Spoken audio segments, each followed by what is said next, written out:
All right. So before I enter the patient room, I'm going to gather up all my supplies for an IV insertion. I have my IV needle, flush, the tubing, tape, my order, hand sanitizer, tourniquet, alcohol prep pads, the Tegaderm, gloves, chucks, and a sharps container. All right, entering the room. Hi Jennifer, I'm Megan. I'm going to be your student nurse today.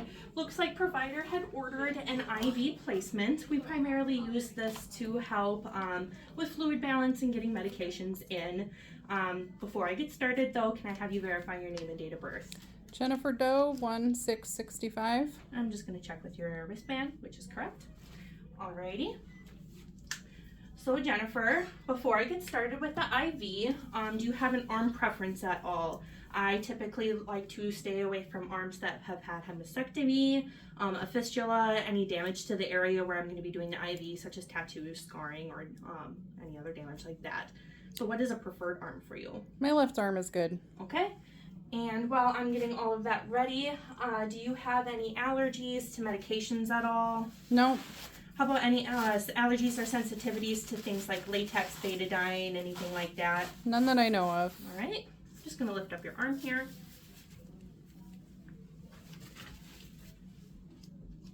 And place a tourniquet. Typically, you like to place the tourniquet about 20 centimeters from where ideally you would be drawing your IV from. You want it nice and tight with the pigtails up and out of your workspace. While the tourniquet is on, I'm going to feel for her pulse to make sure there's no occlusions. Very good. I'm going to check for the vein, feeling for something spongy, which is very good. I'm going to take this tourniquet off and just lay it off to the side right here because you don't want to have that tourniquet on for more than 2 minutes. All right. Re-sanitize here.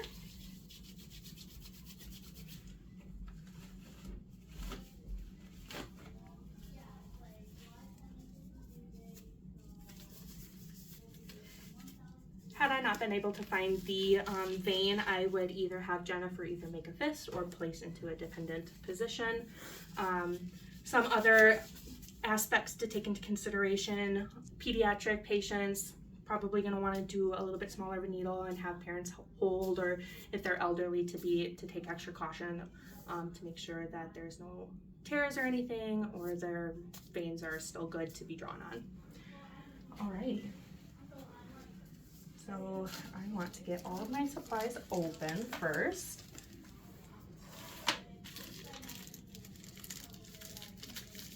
For my IV tubing, I'm just going to open it up and place the flush right on while it's still in the packaging. Going to prime that tubing.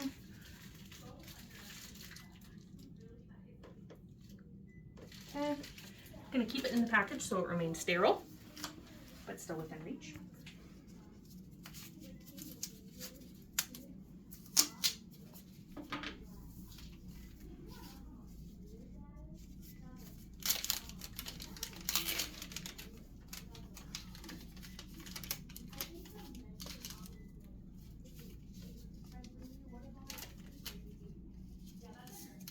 Okay. Going to retie this. Feeling for that pulse, checking for that vein again, still there, very good, making sure that it is within the middle and it looks like a good draw space. Working from the inside out, I'm going to do circles, working from clean to dirty. Going to let that dry.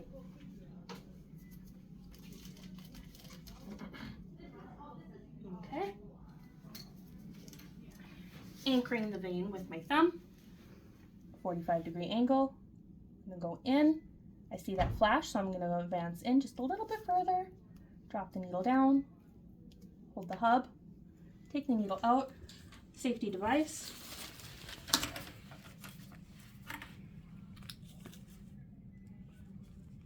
Attach.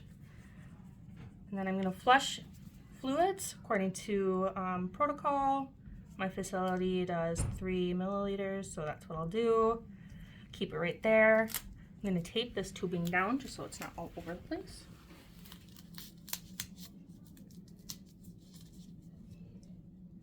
Time to grab the Tegaderm.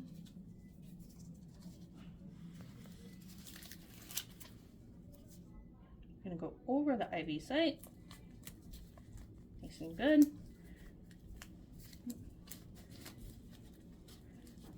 Alright.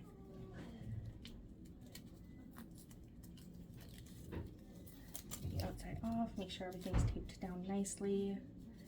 I'm gonna lock this. Tuck that underneath there just so it's out of the way.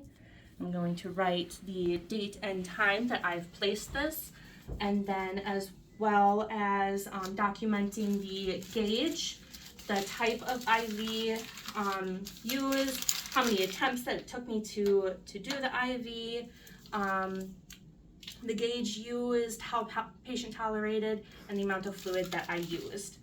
Alrighty, so now I'm just cleaning up here.